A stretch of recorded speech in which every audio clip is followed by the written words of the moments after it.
여러분은 신앙생활을 잘하고 싶으시죠? 그래야 복도 받고 그러잖아요. 보람도 있고 만족도 있을 겁니다. 자, 그런데 신앙생활을 잘한다는 개념이 뭘까? 곰곰이 생각해 보셨는지 모르겠지만 신앙생활을 잘해야 복을 받는다. 맞는 말씀인데 그러면 신앙생활을 잘하는 게 뭘까? 그래서 이제 우리가 보편적인 개념은 주일성수 잘하고 기도생활 잘하고 그죠? 헌신, 봉사, 전도, 선교 이런 그리고 여러 가지 신앙 행위들을 열심히 잘 하는 것이라고 우리는 생각합니다. 그래서 기도 생활도 못하고 바빠서 이렇게 전도도 못하고 이러면 신앙생활을 못한다고 스스로 자책하고 괴로워하고 그럴 수도 있죠. 자, 그런데 우리가 이 사복음서를 보면서 그 바리새인들의 그 신앙생활을 보면요, 우리보다 몇 배를 잘했다라는 평가를 할 수 있습니다. 네. 바울을 예를 들어 보더라도 나는 율법으로 흠이 없는 사람이다. 하나님의 열심을 향해서 나를 따라올 자가 없다. 이 정도면 우리는 따라갈 수 없죠.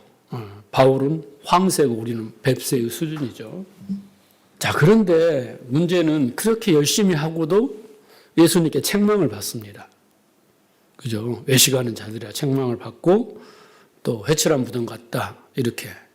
독사의 자식들아 이렇게 심하게 책망을 받고 나중에 너희들이 슬피 울며 이를 갈게 될 것이다. 이런 정도로 그렇게 신앙생활을 열심히 했는데 왜 그런 책망을 받았을까? 우리는 생각을 해봐야 돼요. 그 이유는 딱 한 가지입니다. 그 이유는 오늘 믿음과도 아주 밀접한 관계가 있기 때문에 제가 말씀드린 거예요. 그 이유는 딱 뭐냐면 열심히 했어요. 신앙생활. 율법부터 열심히 순종을 했어요. 제사도 잘 드렸어요. 구제도 열심히 하고 그렇잖아요. 잘했어요. 자, 그런데 뭐가 문제였냐면 다 같이 따라해 봅시다. 하나님의 뜻을 따라 행하지 않았어요. 행하긴 했어. 잘했어요. 그런데 하나님의 뜻을 따라 하지 않았어요. 다시 말해서 하나님의 뜻을 몰랐다라는 거예요. 자기들 생각에는 이렇게 하는 것이 하나님의 뜻일 거다라고 했다는 거예요. 자, 이처럼 우리가 신앙생활을 잘한다는 것은 하나님의 뜻을 따라 했느냐 안 했느냐의 문제지 기도를 10시간 했느냐 5시간 했느냐 바쁘면 1시간밖에 못하고 아니면 10분밖에 못할 수도 있잖아요. 그러니까 그 질이 문제지 양이 문제는 절대 아닌 거예요. 근데 문제는 뭐냐면 하나님의 뜻을 따라 했느냐 안 했느냐의 문제입니다. 자, 그래서 신앙생활을 잘한다는 것은 저는 정의할 때 하나님의 뜻을 따라 했느냐 했다. 그러면 잘한 사람이고 바리새인들처럼 했다. 그건 잘못한 것이다. 딱 기준이 거기에 있습니다. 그래서 아무리 바리새인들처럼 열심히 순종을 해도 하나님의 뜻을 알지 못하고 그렇게 율법을 열심히 자기의 뜻을 따라 자기 목적을 가지고 순종했다면 그것은 신앙생활을 잘못한 것이에요. 한국 교회 안에 이런 것이 허다합니다. 자, 오늘 설교 제목이 뭡니까? 믿음으로 순종하는 자, 노아의 이야기입니다. 그래서 노아의 믿음에 관해서 우리가 이제 히브리 기자는 노아는 믿음으로 이런 증거가 이런 실제가 있다라는 이야기인데 노아의 믿음의 증거를 딱 한 가지 내세워라. 그런 건 뭐냐면 순종입니다. 순종입니다. 근데 이 믿음과 순종의 관계를 여러분 이해하셔야 돼요. 오늘은 좀 복잡하지만 이 개념을 이해하셔야지 여러분 신앙생활 하는데 큰 도움이 되고 성경을 보는데 도움이 됩니다. 그러니까 노아의 믿음은 하나님이 주시는 믿음이죠. 그 믿음은 곧 순종이라는 열매를 낳은 거예요. 그러니까 믿음과 순종은 뛸래야 뛸 수 없는 관계예요. 이 메커니즘을 잘 이해를 하셔야 된다는 거예요. 자, 이렇게 봅시다. 로마서 3장 28절을 보면 그러므로 사람이 의롭다 하심을 얻는 것은 율법의 행위에 있지 않고 믿음으로 된 줄 우리가 인정하노라 그러잖아요. 그러니까 바리새인들은 율법을 잘 지키면 자기가 의롭게 된다고 생각했어요. 예? 그들의 해석이에요. 그들의 뜻이었단 말이에요. 그래서 율법을 잘 지키는 것이 그것이 자기의 공로고 공적이면 자기의 의였다는 거예요. 그러면 나는 구원받을 수 있고 천국 갈 수 있고 복 받을 수 있다. 이렇게 생각을 한 거예요. 그런데 바울도 유대교의 핵심 인물 아닙니까? 근데 거기가 유대교나 그 진리를 알고 나서는 뭐라고 말하냐면 그게 아니라 뭐라고 그래요? 믿음으로 되는 줄 안다라는 거예요. 우리의 구원이 우리가 천국 가는 것이 우리 복 받은 것이 믿음으로 된다고 이렇게 딱 이야기를 해요. 그러니까 유대교 사람들이 얼마나 황당했겠어요. 그래서 바울을 막 죽이려고 하고 괴롭힌 거 아닙니까? 그러니까 바울 사도는 죄인이 의롭게 되고 구원받는 것은 인간의 열심과 노력, 율법을 잘 지키고 제사를 잘 짓는 그런 순종에서 오는 것이 아니라 믿음으로 된다. 이렇게 딱 정의를 합니다. 자, 그런데 야고보서 2장 14절을 보세요.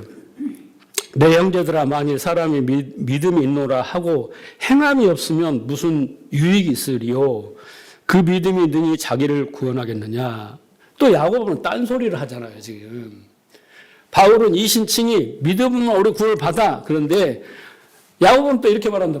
그래 네가 믿음이 있어? 그러면 행위가 있어야지. 그 순종의 행위가 있어야지. 그 행위가 없는데 어떻게 믿음만 가지고 구원을 받느냐. 그러면서 행위로 구원을 받는다. 이렇게 이야기를 하는 거예요. 그래요, 안 그래요? 그 뒤에 보면 자, 야고보 2장 17절. 이와 같이 행함이 없는 믿음은 그 자체가 죽은 것이다. 그러면서 어떤 보기에는 행함을 막 강조를 합니다. 그래서 어떤 사람은 이것을 야고보서를 쓰레기 복음이라고 버린 사람도 있어요. 왜? 믿음으로 구원받지 무슨 행함으로 구원받나? 근데 자세히 보면, 겉으로는 보면은요, 믿음으로 의롭다함을 얻는다. 이렇게 바울은 말하고, 야고보는 아니다. 행함으로 의로움을 받는다. 이렇게 말한 것 같지만, 자세히 보면 이런 거예요. 바울은 구원의 근거는 믿음이야. 우리가 구원받는 그 근거는 행위 아니야. 절대 아니야. 하나님의 은혜. 믿음으로 구원 받는 거야. 에베소 2장 8절에 나왔잖아요. 그죠? 하나님의 선물로 구원받는 것이 너희 행해서 한 거 아니니까 자랑하지 마라. 분명히 뭐를 박잖아요. 바울은 이 말씀에 딱 뿌리를 근거를 하면서 자, 행위가 아니라 믿음으로 받아. 그럼 야고보는 무슨 말을 하고 있냐면 바울의 반하는 말하는 게 아니라 이어서 그렇다면 네가 믿음으로 구원을 받았어? 그러면 그 증거가 뭔지 알아? 그건 행위야, 순종이야 이렇게 말하는 거예요. 이해가 가시죠? 그러니까 내가 구원받았어요. 성령이 내주하시고 내가 구원받았어요. 그런데 이 사람이 교회도 안 나와. 예배도 안 드려.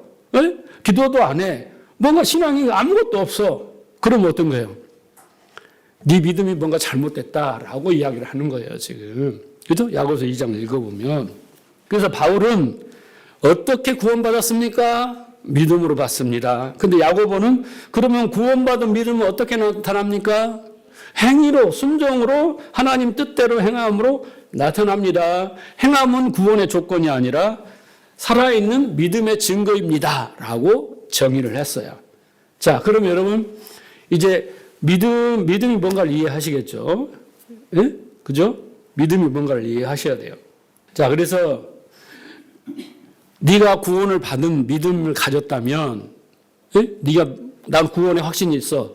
믿음으로 받는 거니까 믿음이 있다면 그건 뭐예요? 하나님이 선물로 주신 믿음이에요. 내가 믿겠습니다 이렇게 된 게 아니라 하나님이 선물로 주신 믿음이에요. 반드시 그걸 가지고 있는 사람은 반드시 행함, 그 말씀 하나님 뜻대로 순종이 있다라는 거예요. 그러니까 마치 원인과 결과가 있잖아요. 그 원인은 뭐예요? 원인은 믿음이고 그 믿음의 결과는 뭐예요? 순종, 행함이라는 거예요. 얘는 뛸래야 뛸 수가 없어요. 인과율의 법칙이라면 원인은 믿음이고 우리가 그 신앙의 행위를 하는 것은 이 믿음 때문에 하는 거예요. 내가 하는 게 아니에요. 이 믿음이 내 안에 들어와서 그 행위를 하게 한다는 거예요. 근데 바리새인들은 이 믿음이 없어요. 아직 안 줬어요. 하나님이 바리새인들에게. 그러니까 이게 없으니까 그냥 행함만 있는 거예요. 자기 생각에 따라 이렇게 하면 돼, 이렇게 하면 되고 행함만 있는 거예요. 그건 온전한 것이 아니에요. 그렇죠? 그걸 구분을 해야 되는 거예요. 자, 그래서 여러분 믿음이라는 것은 믿음은 행함이고 그 다음에 보면 믿음은 뭐냐면 여러분 믿음이라는 그 단어를 내가 분석을 해. 여러분 이해될게. 이게 헬라어로 피스티스라는 단어인데 이 믿음이 가지고 있는 헬라어의 뜻은 뭐냐면 첫째는 설득, 그 다음에 확신, 신뢰, 진리라는 뜻이 있어요. 그러니까 여러분 우리가 성경 말씀을 쫙 읽으면 까만 건 글씨고 하얀 건 종인데 거기에는 인물 역사, 아브라함부터 시작해서 막 오늘 노아 이야기 많은 사건, 인물들이 나오잖아요. 그걸 읽어보면 그건 우리의 지식에 불과한 거예요. 근데 하나님이 그걸 가지고 우리를 하나님의 그 속에 뜻이 담겨 있잖아요. 숨겨져 있단 말이에요. 그죠? 그러면 하나님이 그걸 우리에게 주시면서 어떻게 하냐면 설득을 해요. 내 마음을. 바리새인들은 지금 그게 없어요. 자기들이 다 해버렸어. 자기들이 정의를 내려버리고 이렇게 하면 되라고 다 정해버렸단 말이에요. 근데 하나님이 이제 성령을 주셔서 우리에게 죄에 대해 의해서 심판에 대해 이렇게 말씀하신 것처럼 우리를 설득하신 거예요. 그럼 우리는 그거였어? 그런 뜻이었어? 이렇게 예수님이 뭐라고요? 너희는 들었으나 잘못 들었다는 거예요. 나는 진실로 이렇게 이루는 이게 산상선 아닙니까? 와서 말을 해주는 거예요. 그러면 우리가 그런 뜻이 있었어요? 하나님의 그런 마음이 있었어요? 창세전부터 그렇게 계셨군요. 이걸 아는 거예요. 그러면서 우리가 어떻게 하냐면 그렇군요. 이게 확신되는 거야. 우리를 창세전에 택했군요. 이러려고 택했군요. 이런 걸 이제 알기 시작하는 거예요. 설득을 당하는 거고, 그러면 확신을 갖고, 이제 우리가 철석같이 믿고 신뢰를 하게 되는 거예요. 우리는 그걸 뭐라고 하냐면, 진리가 되었다. 마음에 새겨졌다라는 거예요. 네. 그것을 뭐라고 말하면, 믿음이라고 이야기를 하는 거예요. 세상 사람들은 믿음은 뭐라고? 믿고 따른다. 그런 거잖아요. 대상을 믿는다. 이런 구구사전 뜻이 아니란 말이에요. 자, 그래서 듣고 깨달아 지식이 아니라 머리에 있는 게 아니라 마음에 새겨져. 마음에 새겨져. 그 의미가 하나님의 그 담겨진 의미가 그 진리가 내 마음에 새겨지는 거야. 그런데 그런 상태가 되면 어떻게 되냐면 그 진리가 우리를 인도한다 그런 거예요. 진리 가운데 진리가 인도한다. 내 새겨진 대로 나도 모르게 나를 이끌고 가는 거예요. 그 진리가. 그걸 인도받는 거예요. 그게 하나님 뜻이에요. 네. 그러면 거기서 당연히 순종이라는 열매를 하나님 뜻을 알았으니까 그렇잖아요. 예를 들어서 하박국이 하나님 이 나라를 구원하소서 네 나라가 망하게 됐는데 왜 가만히 놔둡니까? 막 하고 자기의 의를 주장하고 자기의 뜻을 주장해. 막 주장한단 말이야. 근데 하나님이 그 기도를 몇 번 들으시고 딱 한 말씀 하시는 거야. 의인은 믿음으로 살리라. 딱 하는 거죠. 그랬을 때 하박국이 딱 깨달은 거예요. 그러면서 그 깨달음이라는 게 뭐냐면 제가 말한 대로 하나님의 설득과 확신과 신뢰와 진리가 되었다는 거예요. 그걸 깨달았어요. 그런데 그 내용이 또 뭐였냐면 니네 나라를 망하게 할 거야. 70년간 포로를 할 거야. 이런 내용이었단 말이야. 그걸 듣는 순간 창자가 막 뒤틀리고 뼈마디가 뒤틀리고 이런 공포와 두려움을 느꼈단 말이에요. 그런데 하나님의 그 진리가 마음에 딱 새겨지니까 어떻게 나오는 거예요? 외양간에 소가 없어도 감람나무에 열매가 없어도 소출이 없어도 지금 어떻게 난리가 나도 상관없고 나라가 망한다도 상관없어요. 하나님 속히 이루어주시고 이렇게 나오잖아요. 왜? 하나님 마음과 뜻이 자기에게 새겨지니까 그 뜻에 따라 순종을 하는 거예요. 그가 할 일은 뭐예요? 기도밖에 없어요. 기도밖에. 그걸 우리는 믿음이라고 이야기하는 거예요. 그게 누가 하는 겁니까? 하나님이 그렇게 설득을 하고 계시를 하고 설득을 해서 그 마음에 딱 새겨주니까 하나님과 마음이 하나 딱 돼버리니까 그가 생각하는 것, 그가 구하는 건 다 어떻게요? 다 응답되는 거예요. 요한복음 15장 7절처럼. 자, 그래서 이 믿음이 무엇인지를 알겠죠, 여러분. 믿음이 되는 과정이 뭔지를 알겠죠. 말씀, 계시가 있고 이걸 계속 우리를 설득하시고 신뢰를 갖게 하고 확신에 이르게 하며 우리가 마음에 딱 새겨지면 어떻게 해요? 그걸 믿음이라 이렇게 이야기를 한단 말이에요.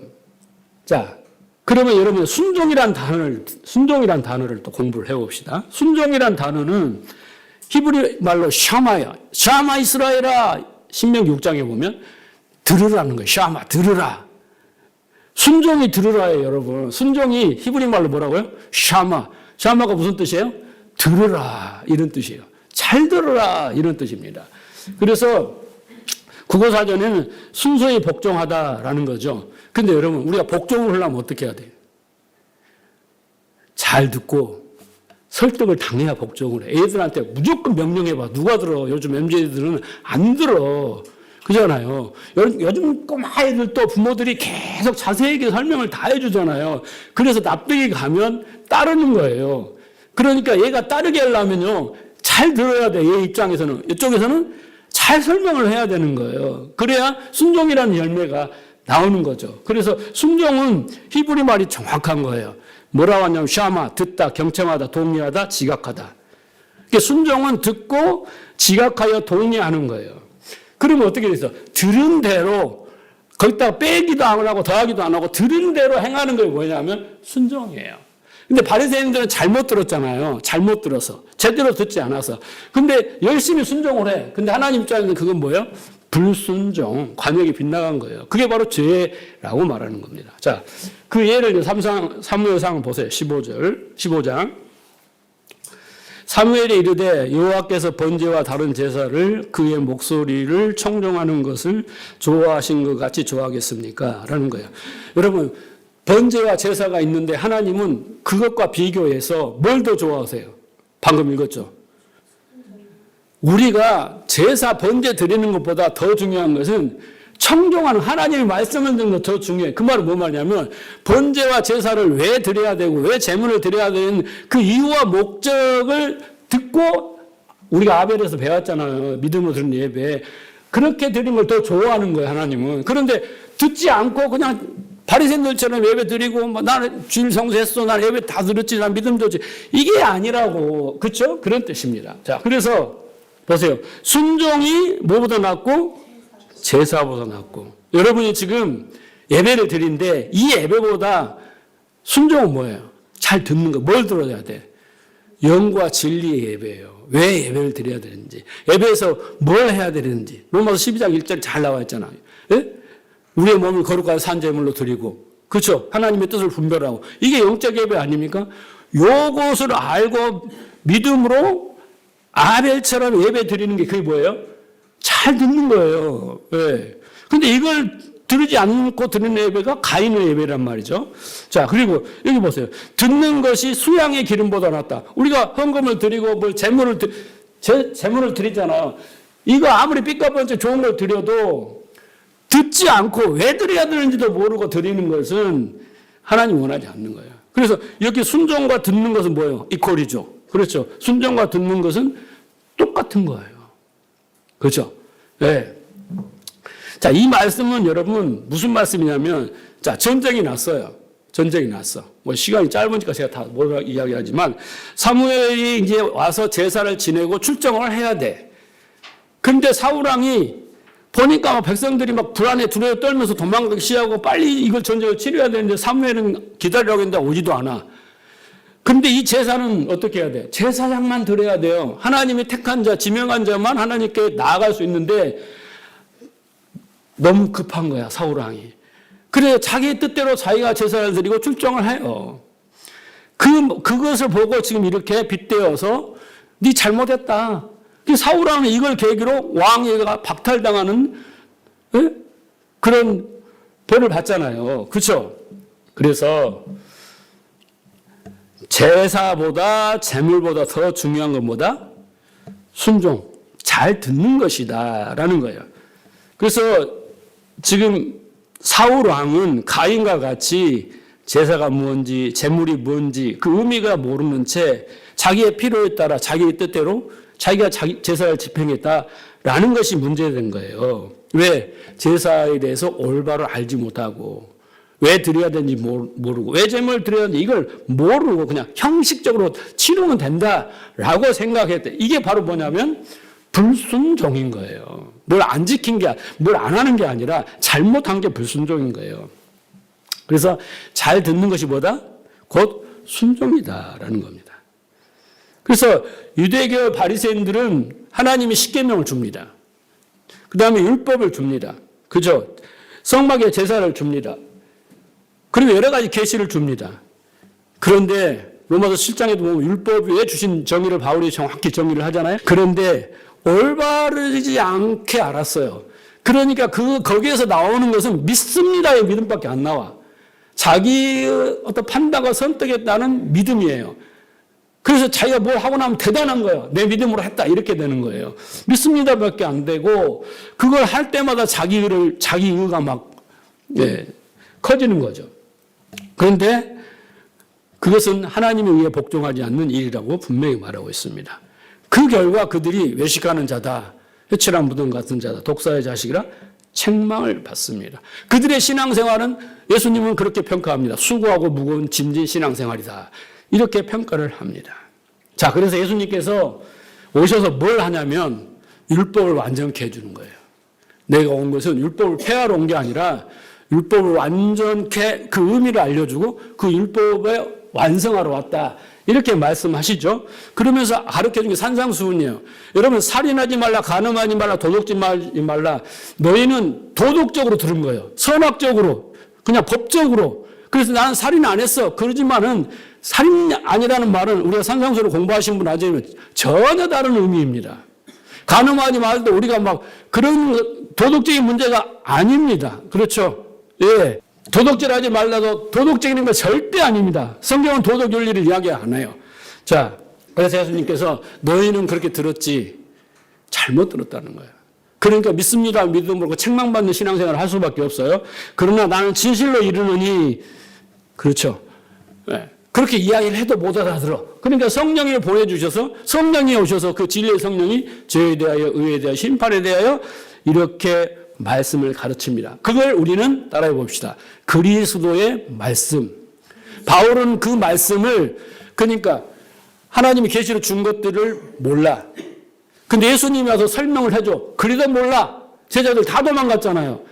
부활을 하시고 나서 성령이 오셔야 안단 말이에요. 성령이 오셔서 죄에 대해 의해 심판에 대해서 예수님이 말씀하신 걸 생각나고 가르치고, 그렇게 진리의 성령께서 계속 해줘야 이제 우리가 모든 것을 통달해서 아, 이거구나, 이걸 알게 되는 거예요. 그걸 우리는 뭐라고 하냐면 바울은 그리스도의 말씀이다. 그래서 로마서 10장 17절에 뭐라고 말합니까? 믿음은 뭘 들어야 된다? 그리스도의 말씀을 들어야 돼요. 그리스도의 말. 예수의 말씀도 못 알아들어요. 네? 그 전에 구약의 말씀도 우리가 못 알아들어요. 그 의미를 몰라요. 성령이 오셔서 다 풀어줘야 비로소 우리는 믿음이 생기는 거예요. 그것을 그리스도의 말씀이라고 하는 거죠.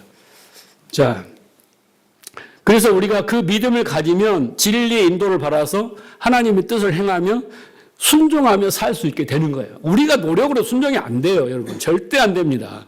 여러분 얼마나 착해요. 열심히 살려고 해도 맨날 그러잖아요. 마음은 원이로도 육신이. 그렇게 되는 거예요. 여러분 믿음이 없어서 안 되는 거지 여러분이 나빠서 안 되는 게 아니에요. 그래서 야, 왜 나는 하나님 뜻대로 살지 못하는가? 왜?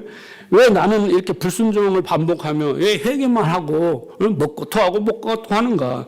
나는 왜 열매가 없는가? 여러분, 그것은 뭐냐면 다른 문제가 아니라 믿음의 문제예요.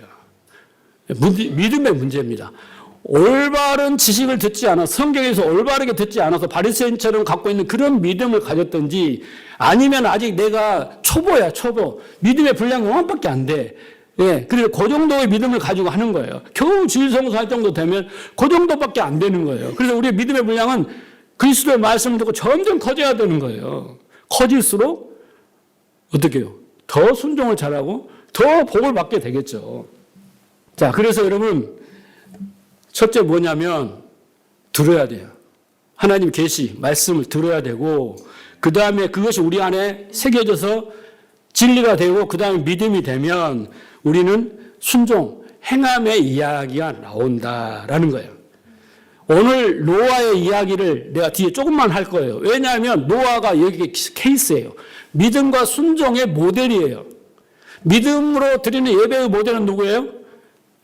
아벨이고, 믿음으로 하나님을 기쁘시게 하고 동행하는 모델이 누구예요? 에녹이에요. 그러면 이제 오늘 본문은 노아는 믿음과 순종에 대해서 샘플로 보여준 거예요. 노아만 잘 이해하면 여러분도 믿음의 사람이 될 수 있어요. 그런데 이 앞에 내가 메커니즘을 설명했잖아요. 믿음과 순종의 관계를 이해하시고 본문을 들어가야 돼요. 자, 그 다음에 또 한 가지 여러분이 신경 써야 될 게 뭐냐면, 자, 성경을 보실 때 일반 많은 목사님들이 설교할 때 자꾸 이래요. 자, 아벨, 에녹, 노아, 나중에 아브라함이 제일 많이 나오잖아요. 그럼 우리 대부분 그런단 말이에요. 아브라함을 본받으십시오. 아브라함을 본받으십시오. 이렇게 이야기하는데 이런 설교는 정말 잘못된 거예요. 여러분이 본받으려고 노력 안 해봤어요? 네? 안 해봤어요? 다 해보셨잖아요. 그런데 안 됐잖아요. 왜 안 돼요? 믿음 때문에 안 되는 거예요. 네. 그러니까 우리가 성경을 볼 때 아벨, 에녹, 노아 이렇게 인물에 절대 집중하면 안 돼요. 성경을 보실 때. 성경은 하나님께 집중해야 된단 말이에요. 그래서 성경을 볼 때 하나님, 그리고 하나님의 행하신 일, 그리고 하나님이 노아에게, 에녹에게, 아벨에게 어떻게 행하게 하셨는가, 그걸 관점을 봐야지, 아, 그 메커니즘과 그 원리가 나한테 적용돼서, 아, 나도 그들과 같이 이렇게 되는구나. 근데 해도 안 되니까 이걸 안 가르쳐주고, 본받으세요, 따라오세요, 교훈 삼아서 하면 됩니다. 복 받습니다. 아무리 해도 뱁새야, 나는. 응? 황새를 따라갈 수가 없어. 왜? 그러니까 우리는 그들에게 집중하면 돼. 그들이 대단한 거 하나도 없어요. 하나님이 대단하시고, 하나님이 그들에게 준 믿음이 대단한 거잖아요. 그들에게 주신 믿음이 내게도 있단 말이에요. 그렇죠? 그 믿음이 나에게서 분량이 커지면 그들과 같이, 예수님은 나보다 너희들이 더 큰 일을 할 거다. 이 정도까지 말씀하셨잖아요. 그게 뭐예요? 믿음이 그렇게 하는 거란 말이에요. 자, 보세요. 믿음으로 노아는 이렇게 시작할 때, 자, 히브리서 기자는 노아의 믿음에 대한 증거를 하기 전에 이걸 먼저 물어봐요. 여러분, 노아의 믿음은 어떻게 생겼습니까? 나 지금껏 설명했는데 여러분 딴소리 하면 나 진짜 이제 여기서 멈춘다. 네? 자, 노아의 믿음은 어떻게 생겼어요? 어떻게 소유하게 됐어요? 네? 노아의 스스로 바리새인들처럼 나왔어요? 아니죠. 일단 어떻게 해야 돼요? 하나님의 계시, 하나님의 말씀이 먼저 있어야 돼요. 그래야 선물을 받는 거잖아요. 선물은 그냥 손만 내밀고 받는 거지. 선물을 받아야 믿음이 온다며, 구원이 이루어진다며. 그죠? 그러니까 하나님의 계시, 말씀이 먼저 있고, 그 과정 속에서 하나님의 설득이 있어야 되는 거예요. 아브라함이 본토집을 떠나라 그러면 네 하고 떠났겠어요? 몇 번 하란에서 15년이나 17년을 머물러 있잖아요. 안 가고. 마찬가지예요. 아, 이게 어떤 신이 나타나서 나한테 막 꿈에 나타났든지, 뭐 산에서 뭐 일하다가 봤더니 어떻게 나타났을 거 아니에요. 말씀이 장장장장 임했든지 어떻게든 왔단 말이에요, 계시가. 그런데 아멘 하고 바로 갈 사람이 세상에 한 사람도 없어요. 그죠? 시간이 필요하고 설득이 필요하고 뭔 과정이 있었단 말이에요. 예? 여러분들 쉽게 와서 그래 됐어요? 몇 사람이 찾아와서 전도하고 막 몇 년이 걸려서 막 갈까 말까 하고 또 갔다 그런 과정이 있잖아요. 똑같아요. 그래서 말씀이 먼저 있고 그 다음에 그런 믿음이 진리가 되고 믿음이 되는 과정이 통해서 노아가 믿음이 된 거예요. 그렇죠. 그래서 먼저 노아에게 하나님의 계시의 말씀이 임했다. 그 말씀이 진리가 되고 믿음이 되어서 순종이라는 열매가 나왔다. 오늘 본문 요약하면 노아는 보지 않는 미래의 경고에 대해서 어떻게 반응했냐면 경외함으로 반응하였고 방주를 지어라 이럴 때 순종하였고 그래서 가족을 구원하고 의원의 상속자가 됐다. 이렇게 노아의 믿음을 요약하고 있습니다. 근데 그 시작이 뭐라고요? 노아에 있지 않아요. 하나님의 은혜에 있고 하나님이 그에게 임한 말씀, 계시에 있단 말이에요. 그의 믿음이 됐다는 거죠. 자, 그러면 노아의 믿음과 순종에 대해서 봅시다. 자, 오늘 히브리서 11장 7절의 내용은 창세기 6장 내용을 요약한 겁니다. 딱 두 줄로. 자, 6장 2절을 봅시다. 하나님의 아들들이 사람의 딸들의 아름다움을 보고 자기들이 좋아하는 모든 여자로 아내를 삼은지라 여호와께서 이르시되 나의 영이 영원히 사람과 함께 아니하지 아니니 이는 그들이 육신이 됨이라. 그러나 그들의 날은 120년이 되리라 하시니라. 당시에 땅에는 네피림이 있었고 그 위에도 하나님의 아들들이 사람의 딸들에게 돌아와 자식을 낳으니 그들은 용사라. 고대의 명성이 있는 사람들이었더라. 여호와께서 사람의 죄악이 세상에 가득함과 그의 마음이 생각하는 모든 계획이 악할 뿐을 보시고 땅 위에 지으심을 한탄하사 마음에 근심하시고 이르시되 내가 창조한 사람을 내가 지면에서 쓸어버리되 사람부터 가축과 기는 모든 공중의 새까지 그리하리니 이는 내가 그것들을 지었음을 한탄하시니라. 자, 요약을 하면 당시에 여기 하나님의 아들과 사람의 아들에 대해서는 막 주석들이 많아요. 근데 우리가 통상적으로 하면 사람의 아들들은 뭐 천사다 그런데 문맥을 보면 그런 건 아니고 셋의 후손들이에요. 하나님의 택한 셋의 후손들이죠. 셋의 후손들이고 사람의 딸들은 누구겠어요? 가인의 후손이에요. 아벨 대신 셋이 나왔잖아요. 셋의 후손들과 가인의 후손들이 딱 나눠졌어요. 근데 가인의 후손들은 세상 속에 살잖아요. 그러니까 얼마나 치장을 했으니까 여자들이 이쁘겠어요. 그래서 사람의 딸들을 취합니다. 그러면서 뭐라 그러냐면 자기들이 보기에 좋았다. 옳고 그름을 정해요. 그게 죄입니다. 네? 좋다 나쁘다를 선악을 정하는 것이 뭐예요? 그게 죄입니다. 자기들이 기준을 정하고 좋다 나쁘다를 정했어요. 그래서 하나님의 뜻이나 하나님의 언약이나 이런 것은 상관없이 자기들의 보기에 좋은 것이 자기 기준이 되고 자기 원칙이 되는 거죠. 그것이 이제 문제죠. 자, 그래서 이 사람들이 사람의 딸을 낳아서 생산해 낸 사람들을 뭐라고 부르냐면 뭐라고 해요? 용사다, 유명한 자다 이런 거죠. 용사는 뭐예요? 용맹스럽잖아요. 하나님 말씀 없이 용맹스러운 거 그거 무서운 거예요. 네. 그죠? 유명한 자는 뭡니까? 지혜 있는 자들, 이런 자들 아니에요? 이런 자들을 배출을 하는 거죠. 자, 그런데 그들의 특징은 뭐냐면 3절에 뭐라 그러냐면 나의 영이 사람들과 함께 아니하리니 그랬습니다. 여러분, 여기서 하나님의 영은 뭐예요?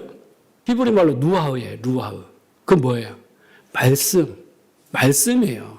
하나님에게 그들에게 말씀이 없어. 여러분, 하나님의 말씀이 뭐예요? 예수님 뭐라고요? 길이요, 진리요, 생명이잖아요. 그러니까 하나님의 말씀, 하나님 진리가 없는 그 사람은 죽은 사람이야. 생명이 없는 사람이 어둠이에요. 그러니까 그들에게는 하나님의 영이 없어요, 지금. 예? 그게 뭐예요? 어둠이면 흑암이면 죄란 말이에요. 어둠 가운데, 흑암 가운데 빛이 있어야 할 때 빛은 생명이잖아. 예수, 진리, 생명이잖아요. 근데 없었단 말이에요. 이런 자들 여기 하면 육체라고 하고 네피림이라고 하고 용사라고 하고 유명한 자라 그렇게 부르잖아요. 네? 그죠? 이런 사람들 죽은 자하고 시체야. 생명이 없는 상태를 말합니다. 자, 그래서 어떻게 해요? 그들은 심판을 당해야 할 지경에 죄가 꽉 찼어요, 이제. 봐줄 것도 없고 말 것도 없고 딱 그 상태입니다. 다 심판을 받아야 될 상태입니다. 자, 근데 오늘 6장 8절에 보면 그러나 그런 거예요. 그러나 다 심판을 받아야 돼. 네. 근데 그러나 노아는 여호와께 은혜를 입었더라. 이렇게 나오는 거예요. 배경이. 자, 여러분, 이 세상은 다 어떻게 해야 돼요? 멸망당해야 되잖아요. 다 이 세상 사람도 다 멸망당해야 돼요. 근데 그러나 오늘 여러분 이름을 딱 부르는 거예요. 누구누구는 하나님의 은혜를 입었더라. 예. 다 멸망당해야 된다니까요. 죄가 강해갖고 생각하는 것도 악해. 이 세상이 그렇잖아요. 근데 그러나 누구는 창세전에 택함을 받고 이제 은혜를 입었어요. 예? 은혜를 입었어요. 은혜가 뭐예요, 여러분? 호의, 하나님의 호의, 은총, 하나님의 일반적인 사랑입니다. 그러니까 노아의 믿음은 자신의 어떤 결단과 의지, 노력, 이 이전에 뭘로 시작해요? 하나님의 은혜로 시작하는 거예요. 그래서 자랑하면 안 되는 거예요. 하나님의 은혜로 시작해요. 그래서 하나님이 택하여 부르시고 그 은혜는 뭐예요, 그러면? 하나님의 계시예요. 오늘 계시가 임하잖아요. 오늘 6장을 읽어보세요. 하나님이 계시가 임한단 말이에요. 먼저 택한 자에게 하나님이 계시가 임해요. 그런데 그것이 믿음이 되려면 어떤 과정이 필요하다고요? 설득하고 확신하고 신뢰하고 진리가 되는 과정이 필요하잖아요. 인간이기 때문에. 자, 그래 이 말씀을 직역하면 히브리어는 이렇게 돼 있어요. 노아는 여호와의 문들 안에서 은혜를 발견했다라는 거예요. 네? 여호와께 이렇게 번역을 해버렸는데 원어를 보면은 노아는 여호와 눈들 안에서 은혜를 발견했다라고 말해요.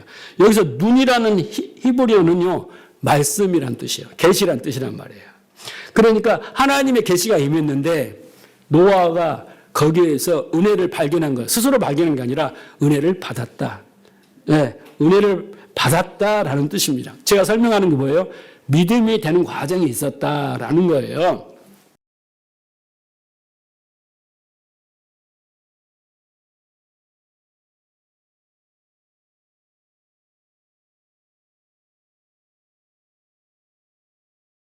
이해하시겠죠? 그래서 은혜는 인간의 어떤 노력과 열심과 내가 이렇게 할게요. 그런 것이 아니라 하나님의 베푸신 호의예요. 네. 모든 사람이 타락했어요. 싹 쓸어버려야 돼. 그런데 하나님은 구원이라는 걸 가르쳐 주기 위해서 한 사람을 딱 택해요. 노아가 잘라서 택한 게 아니야. 택하셔서 구별을 시킵니다. 그리고 그의 계시를 줍니다. 내가 이렇게 할 거야. 설득을 합니다. 그리고 그가 아브라함도 똑같아요. 설득을 합니다. 이렇게 할 거야. 그래서 너는 이렇게 만들어야 돼. 라고 그 과정이 있었다는 거예요. 그게 인격적 관계 아니겠습니까? 너 안 하면 죽일 거야? 이게 아닌 거예요. 그게 그 은혜를 발견했다라는 의미입니다. 히브리어로. 자, 그래서 9절에 보면 봅시다. 하나님이 은혜를 줬어요. 은혜를 줬습니다. 믿음을 선물로 줬습니다. 이제 그에게 믿음이 됐어요. 그랬더니 9절에 노아는 어떻게 됐어요? 첫째, 의인이요 됐습니다. 여러분, 의인은 뭐예요? 여러분, 노아가 의로워서 은혜를 받은 건 절대 아닙니다. 왜? 세상에는 의인은 없나니 하나도 없다. 하나님의 뜻을 행하는 자고 하나님 찾는 자도 없어요. 생각하는 것마다 뭐예요? 막 다 로마서 1장 18절 하반절 읽어보세요. 의의 없어요. 그런데 의로워서가 아니라 하나님의 은혜로 그가 뭐겠어요? 의로워진 거예요. 여러분, 의롭다는 뜻은 뭐냐면 깨끗하다, 죄가 없다 이런 뜻은 아닙니다. 성경의 뜻은 뭐냐면 하나님과 올바른 관계 속에 있는 상태를 의라고 하는 거예요. 우리가 하나님이 의라고 이야기하잖아요. 하나님 의가 나타나서 그러잖아요. 그랬을 때 하나님과 우리가 어떻게 올바르게 될 수 있어요? 지금 원수 관계인데 어떻게 될 수 있어요? 네? 예수 그리스도 가운데 계셔서 화목제물로 돼야지 우리가 하나님과 의가 되잖아요. 그래서 예수 그리스도가 하나님의 의라고 이야기를 하는 거예요. 그래서 그 하나님의 의인 예수 그리스도로 말미암아 우리가 올바른 관계로 된 거예요. 그걸 의라고 하는 거고 의인이라고 하는 거죠. 그러니까 노아는 의인이라고 했을 때 스스로 의인이 절대 될 수 없고 하나님이 어떻게 했어요? 의롭다고 하신 거잖아요. 뭐 때문에? 믿음으로 받아들였기 때문에 의라고 된 거예요. 의인이다라는 거죠. 하나님의 은혜로 믿음으로 의인이 됐어요. 믿음을 선물로 받아서 의인이 됐다는 거예요. 그 다음에 노아는 믿음으로 어떻게 되냐면 당대에서 완전한 자다라고 했어요. 완전하다라는 것은 히브리 말로 탐임이에요. 탐임은 완전한, 흠없는, 온전한, 나눠지지 않는 이런 의미예요. 그래서 구약에서 거룩하고 흠없는 재물 이럴 때 탐임이라는 단어를 씁니다. 그러니까 흠없는 어린 양. 이게 그런 의미예요. 죄가 전혀 없음. 에? 또 어떤 의미냐면 분열되지 않고 나눠지지 않는 이런 뜻이에요. 그러니까 하나님 앞에서 여러분 완전한 자라는 것은 잘 기억하세요. 완벽한 퍼펙트한 죄도 없고 순종도 잘하고 이런 의미를 절대 인간은 그렇게 할 수가 없어요. 이 완전함이라는 것은 따라해 봅시다. 나누어지지 않는 마음. 한 마음이요. 어떤 마음과 한 마음이 있겠을까요? 하나님과 같은 마음을 가진 거예요. 예수님 뭐라고 했어요? 하나님과 나는 하나다. 그건 뭐예요? 하나님과 예수님의 마음과 뜻은 하나예요. 이게 완전함이에요. 완전함. 하나됨이란 말이에요. 우리도 여러분 하나님의 진리를 깨달으면 어떻게 될 수 있어요? 하나님과 한 마음 되고 하나 될 수 있는 거예요. 마음과 뜻으로. 그렇죠. 그래서 노아가 완전하다, 온전한 자라고 이야기한 것은 노아는 하나님의 계시를 받고 그 말씀으로 설득을 당해서 하나님 마음과 딱같이 된 거예요. 하박국도 어떻게 됐어요? 하나님 마음과 딱 하나 됐죠? 예, 이것을 성경은 완전하다라는 거예요. 자, 보세요. 마태복음 5장 48절. 그러므로 하늘에 계신 너희 아버지의 온전하신 같이 너희도 온전하라. 하나님은 완벽하고 퍼펙트한 존재인데, 존재이신데 우리가 어떻게 하나님처럼 완전해져? 그렇게 사람 세상에 누가 있어요? 예수님 빼고는 없어요. 그잖아요. 근데 온전하다는 게 뭐예요, 여러분? 뭐가 어떻게 된다고요? 마음과 뜻이 하나 되는 거잖아요. 여기도 너희도 온전하라는요, 여러분 무슨 말이냐면 너희는 미래형이에요. 온전일 것이다.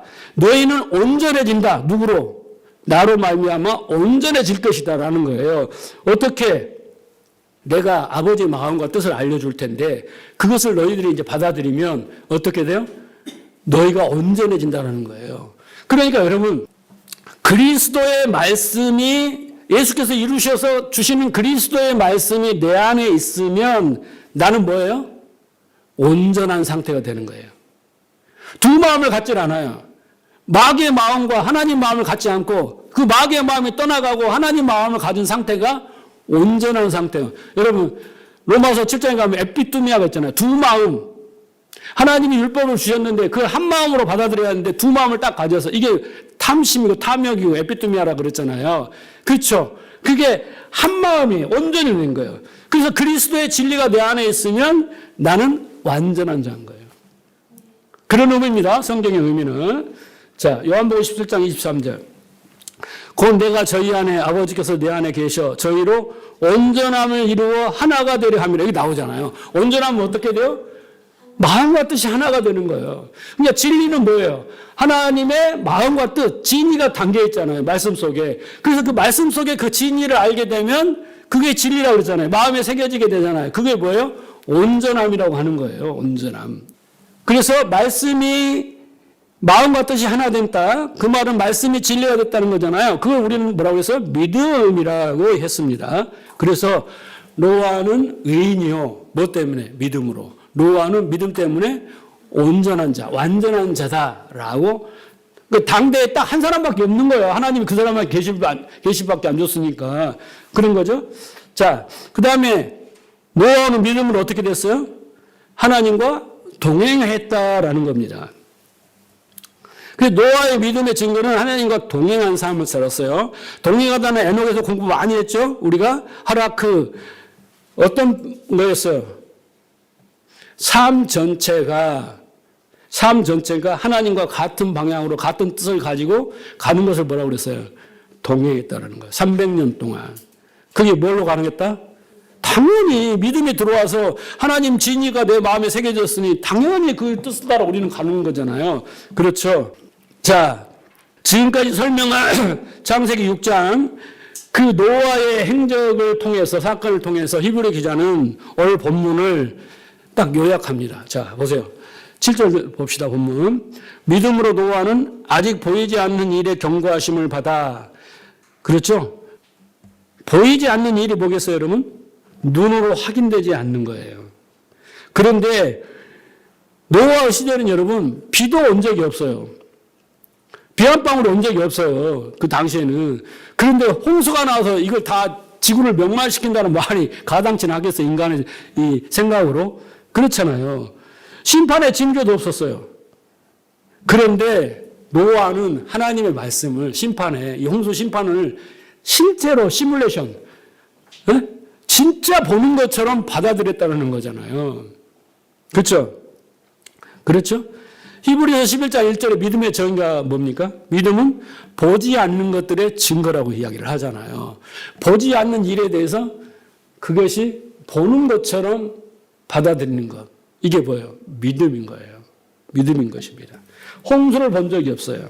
근데 홍수가 일어나서 지구 심판이 다 난 것처럼 그 중에 자기 가족들만 딱 구원받은 것처럼 이게 다 상상이 아니라 현실로 되어졌다라는 거죠. 자, 그 다음에 그것을 받아들여서 경외함으로 뭐 했어요? 방주를 준비하였다라는 거예요. 경외라는 것은 여러분 잘 아시죠? 하나님 앞에서 두려워하는 거예요. 이 두려움은 나쁜 두려움이 아니에요. 하나님의 그 장엄함과 위대함과 그 능력 앞에 인간으로 당연히 갖는 감정의 상태입니다. 두려워할 수밖에 없죠. 그렇죠. 죄인이 의인 앞에 갖는 두려움 똑같잖아요. 그죠? 예? 죄 지은 사람이 판사 앞에 가면 얼마나 두렵겠어요. 그런 마음은 똑같은 거예요. 그래서 믿음은 여러분 감정이 아니에요. 믿음은 감정하고 달라요. 믿음은 하나님 말씀을 실제로 여기는 태도예요. 믿음은 실제로 여기는 태도인 거예요. 설득을 당하니까 실제로 여길 수밖에 없죠. 막 중간에 의심하고 회심하고 막 이런 게 아니라 실제로 되는 거죠. 여러분이 하나님을 경외해가지고 성경책을 배우고 자지도 않고 함부로 취급도 안 하고 막 심지어 이렇게 모셔놓잖아요. 그죠? 안 읽어서 문제지. 그렇게 모셔놓는데 그게 여러분 하나님의 경외하다고 생각한 거예요. 애들한테도 절대 성경책 막 이렇게 막 그러잖아요. 근데 더 중요한 것은 성경책 안에 있는 말씀 앞에 나의 태도가 어떤가에 따라 그 경외함이 하나님에 대한 권위의 인정이 그거에 더 중요한 거예요. 그래야 안 그래요? 근데 우리는 막 겉으로는 막 그렇게 뭘 하면서도 실제로 말씀 앞에서 그러지 않는단 말이에요. 그게 문제죠. 자, 그래서 하나님의 심판의 경고에 대해서 14절부터 창세기 6장 14절부터 하나님이 너는 고페르 나무로 방주를 만들라 이렇게 하니까 막 그래서 어떻게 해요? 방주의 재료, 크기, 구조, 창문의 개수, 층수 이렇게 하나님이 자세히 설명을 한단 말이에요. 예, 그러니까 6장 22절에 가면 노아와 그와 같이 하되 하나님이 자기의 명하신 대로 준행하였더라 라는 것입니다. 그게 노아의 믿음이에요. 그러니까 여러분 믿음이라는 것은 보이지는 않아요. 성막도 하나님이 보이지 않는 말로 주시잖아요. 근데 믿음은 그걸 보이게 만들어내는 게 믿음이에요. 내가 이것을 만들어야 돼. 120년 동안 어떻게 만든 거야? 못 먹고 살아야 돼. 막 이런 게 아니라 믿음이라는 것은 그 말씀 그대로를 눈에 보이게 나타내는 것이 믿음의 역사의 능력인 거예요. 그걸 준행했다 이렇게 표현합니다. 자, 그런데 놀라운 것은 여러분 빌립보 2장 13절 보세요. 노아에게 임한 말씀이 어떻게 성취되는가 신약이 이런 힌트를 줍니다. 너희 안에서 행하신 이는 하나님이시니 자기의 기쁘신 뜻을 위하여 너희에게 소원을 두고 행하시니라.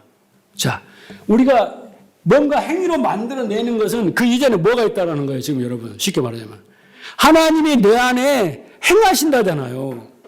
그 어떻게 행하시는 거예요? 막 꿈속에 나타나서 막 괴롭히고 너 안 하면 죽는다. 아브라함한테는 막 2번인가 나타나시잖아요. 그렇게도 하시겠지만은 결국은 말씀, 진리로 하나님이 내 안에서 마음과 생각을 바꾸시고 철석같이 믿게 하시고 그 일을 행하셔서 내가 그 일을 따라가게 하게 하신다는 분명한 이유가 이게 나와 있잖아요. 그렇죠? 자, 그 다음에 노아의 믿음이 뭐냐면 자, 이로 말미암아 뭐 했어요? 세상을 정죄하고 그러니까 노아가 여러분 120년 동안 방주를 짓는 그 기간, 그 일, 그 모습, 그 행위는 뭐였냐면 세상에 대한 정죄이고 세상에 대한 심판이고 세상에 대한 하나님의 경고였어요. 더 아울러 하나님의 그들을 향한 설득이었단 말이에요. 그죠? 그러니까 노아는 여러분 그 삶 자체가 뭐냐면 설교예요, 설교. 전도고 선교고 그거였다는 거예요. 자, 그럼 여러분 생각해 보세요.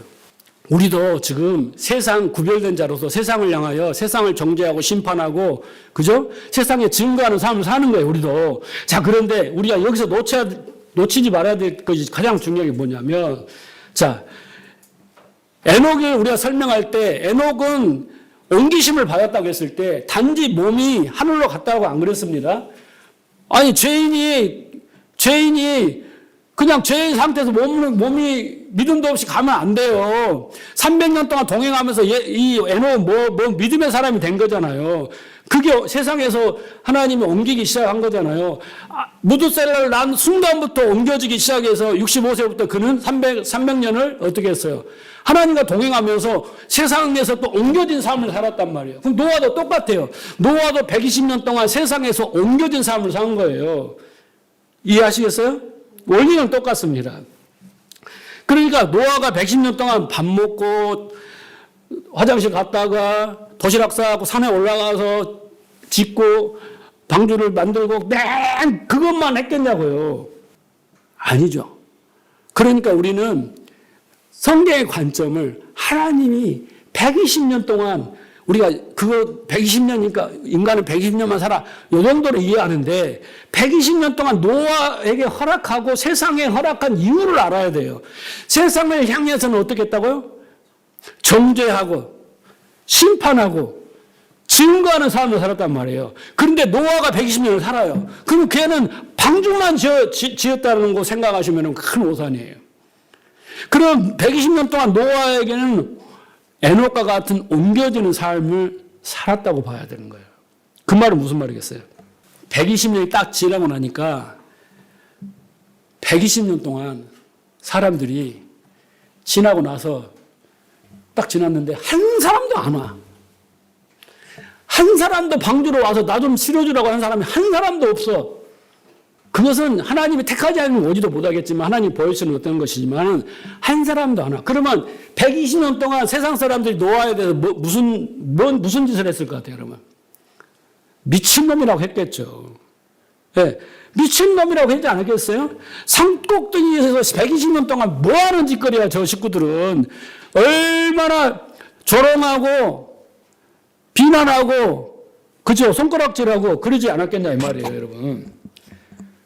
도대체 저 사람들은 어떤 사람들이야? 120년 동안 그 소리를 듣고 여러분 꼼짝도 하지 않는 게 믿음인 거예요. 꼼짝도 하지 않는 게 믿음이란 말이에요. 그래서 120년은요 또한 노아를 위한 기간이에요. 300년을 에녹을 위한 기간이었단 말이에요. 노아는 120년 동안 환난이 인내가 연단이 소망을, 홍수 심판에 대한 소망, 거기서 구원받는 소망을 가지고 120년 동안 견디는 거예요. 날마다 할렐루야를 했겠어요? 그 배가 얼마나 컸는데? 에녹도 하나님의 계시가 떨어진 그 순간부터, 노아도 그 순간부터 어떻게 해요? 세상에서 죽는 거예요. 세상에 대해 죽는 거예요. 그래야 하나님에 대해 산자가 되는 거예요. 산자가 되는 거예요, 여러분. 믿음이 내게 들어오니까 세상 사람들이 나를 바보라 하고 미친놈이라 하고 막 요상하게 보고 뭐 밥 나오냐 떡이 나오냐 갖다 왜 바치냐 막 조롱을 하고 막 그런단 말이에요. 그런데 나는 하나님 나라로 하나님에 대해 산자로 끌려가고 있는 거예요. 120년 동안. 세상을 향하여 그게 구별되고 정죄하고 심판하고 증거하는 삶인 거예요. 그게 하나님께 택한 받은 자들의 삶인 거예요. 얼마나 고달프겠어요. 얼마나 피곤하겠어요. 세상 사람들이 무시를 당하는데, 예? 여러분 가족 중에 잘 사는 사람들한테 무시당해봐도 얼마나 존심 상하는데 교회 다닌 이유만으로 그래요, 안 그래요, 여러분? 그것을 참고 견디는 것이 120년인 거예요. 그게 연단의 삶인 거예요. 그냥 은혜 받았으니까 슝 하고 그냥 천국 가면 끝일 줄 알아요? 천만의 말씀입니다. 왜냐하면 창세기 6장의 이야기대로 우리 안에 사람의 딸들이 계속 여기가 좋사오니 하고 자기가 좋을 대로 내 안에서 그런 거예요. 그래서 내 안에 믿음이 들어오니까 이 사람의 딸들하고 계속 싸우는 거예요. 이 죄하고 싸우는 거예요. 그게 120년이에요, 여러분. 그게 우리의 신앙생활이에요. 하나님은 120년 동안 노아 안에 있는 사람의 딸들의 그 속성을 죽이시는 거예요. 몇 번 때려치다가 올라가서 하고 몇 번 때려치다 올라가고 하면서 그 싸움을 믿음의 선한 싸움을 싸우면서 노아는 120년을 버틴 거예요. 착각하지 마세요. 노아가 슈퍼맨이에요? 절대 아닙니다. 절대 아니에요. 자, 그래서 믿음을 따르는 의의 상속자가 되었다라는 거죠. 결론입니다.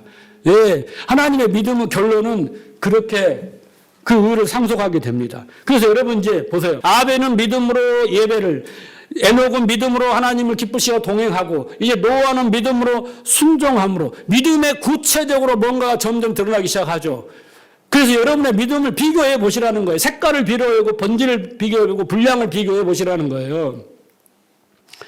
그래서 노아는 하나님 주신 믿음으로 의인이요 완전한 자요 하나님과 동행했으며 보이지 않는 하나님의 말씀을 현실로 보는 것처럼 받아들이고 경외함으로 끝까지 순종하여서 구원을 이루었다. 할렐루야. 자, 여러분 잘 들으셔요. 교회 안에는 열심히 신앙생활하는 신자들이 많아요. 교회 안에는. 제가 수십 년 신앙생활을 하고 또 목회를 하면서 보면 열심히 신앙활동하는 신자들이 많습니다. 솔직히 겉으로 보기에는 거룩하고 믿음이 좋은 것처럼 보입니다. 또 열심히 하니까 주위에서 이구동성으로 믿음 줬다고 칭찬을 합니다. 그래서 직분을 줍니다. 그래서 그는 자신은 자기에 대해서 자부심과 자긍심을 가지고 더 열심히 합니다. 그런데 결과를 보면요. 정작 그가 하나님의 뜻과 상관 있는 삶을 사는가? 이런 의심이 들 때가 많습니다. 고난을 당하거나 인간관계를 하는 거나 뭐 교회 안에 일하는 거나 이렇게 결과들을 보고 그가 삶 속에서 어떻게 살았다는 이야기를 듣고 보면 좀 의구심이 듭니다. 때로는 뭐 회개도 하고 뭐 여러 가지도 합니다. 그런데 정작 못할 짓은 다 하고 산다. 세상 사람들과 구별되지 않아요. 교회에 와서만 신앙생활하고 가정에서 직장에서 인간관계 속에서 신앙생활이 없어요. 이렇게 구별되지 않는 사람이 믿음이 있는 사람입니까, 여러분? 응? 삶과 예배, 삶이 예배라고 그렇게 말하잖아요. 그러니까 삶과 분리돼서는 안 돼요. 교회 안에서만 신앙생활을 거룩해서는 안 된다는 거예요. 그리고 인생의 중요한 선택의 고비를 잘 지켜보면 결국에 와서는 자기 뜻을 따라 선택을 합니다. 나중에 와서 목사님 어쩌고 저쩌고 차라리 와서 목사님에게 뭐 어쩌고 상담을 하면 더 낫겠어요. 결정적인 순간에는 자기의 뜻을 따라서 합니다. 그래 놓고 자기의 뜻이라고 그러는 거예요. 네? 개업을 하고 결혼을 하고 그래서 막 했는데 하나님이 축복을 다 했대. 근데 나중에 이제 결과가 안 좋으면 뭐라고 하는 줄 아세요? 뭐라고 그래요? 속았다고 할 거예요. 어쩌다고요. 나중에 처음에는 하나님 뜻이라 해놓고. 그래서 여러분 그렇게 형식적이고 습관적인 신앙생활 입만 무성하고 열매 없는 그런 무화과 나무 같은데 정작 자기는 몰라요. 왜? 자기는 열심히 하고 있거든. 열심히 기도하고 열심히 예배하고 다 헌금하고 다 하고 있기 때문에 그것이 자기의 신앙의 속도면 그것이 자기의 열매인 거예요. 그런데 여러분 아까도 이야기했지만은 바리새인들이 왜 책망을 받는 이유를 알아야 된다고요. 그게 사부금서의 핵심이에요. 그러니까 열심히 한다는 것만으로 여러분 열심히 하지 말라는 말은 절대 아닌데 열심히 한다는 이유만으로 내 믿음이 좋다는 착각 속에 빠지지 말라고요. 내 믿음이 좋다고 하면 내가 이렇게 열심히 하고 하는 그 이유를 스스로에게 물어보세요. 내가 하나님 앞에 열심히 한 이유를 물어보라고. 율법을 안 지키면 뭐 벌 주니까 두려워서 하는 거예요. 아니면 복 받으려고 하는 거예요. 상급 받으려고 하는 거예요. 뭐 천국 가려고 하는 거예요. 왜 그것을 하냐고. 성경은 분명히 그건 네가 한 거라고 그걸 원하지 않는다고 하나님이 말하거든요. 믿음이 그걸 하게 해서 나는 그냥 하나님께 감사하고 기뻐하고 즐거워할 뿐이라고 하박국처럼. 바울처럼 그래서 나는 더 많은 수고를 한다고 하나님한테 명함도 안 내밀어요. 뭐 어떻게 하나님만 토색부리 이런 짓을 절대 할 수가 없는 거예요. 나 같은 이 파라코가 팔싹둥이가 죄인 중에 괴수가 내가 이런 일을 하다니 모든 것이 하나님의 은혜입니다. 나의 나됨은 하나님 이런 고백밖에 할 수 없는 거예요. 이게 진짜 믿음인 겁니다, 여러분. 그런데 올바른 지식을 듣지 못하고 성경을 제대로 듣지 못하면 믿습니다의 믿음을 가지고 그럴 수밖에 없는 거예요. 내가 당연컨대 그런 분들은 다 믿습니다의 믿음인 거예요. 진짜 믿음이 뭔가 바울은 지금 설명을 하고 있는 거예요. 히브리서 기자는 진짜 믿음이 뭔가 바리새인들이 갖고 있는 믿음과를 지금 구별시키고 띄어내고 있는 거예요. 우리는 거기 뭉쳐가지고 착각 속에서 신앙생활을 하고 있는 거예요.